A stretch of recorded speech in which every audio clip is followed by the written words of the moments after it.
بسم اللہ الرحمن الرحیم۔ پڑھیں اور ساری فکریں دور کریں۔ حضرت ابو سعید خدری رضی اللہ تعالیٰ عنہ سے روایت ہے کہ ایک شخص نے عرض کیا، یا رسول اللہ صلی اللہ علیہ وآلہ وسلم، مجھ کو بہت زیادہ افکار اور قرض نے گھیر لیا۔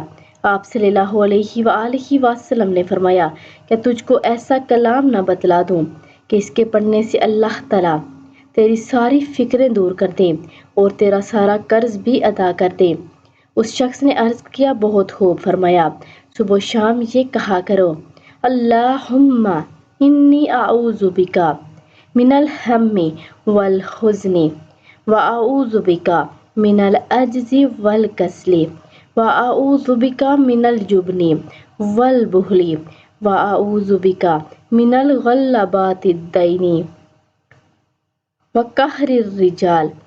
اس شخص کا بیان ہے کہ میں نے یہی کیا سو میری ساری غم و فکر دور ہوتی گئی اور قرض بھی ادا ہو گیا۔ تو آپ سبھی ان کلمات مبارک کو لازمی پڑھیں اور ویڈیو کو آگے لازمی شیئر کریں، اور آخر میں یاد دہانی کہ زینب اسلامک ٹی وی کو لائک، شیئر اور سبسکرائب کرنا نہ بھولیں۔ جزاک اللہ خیرا۔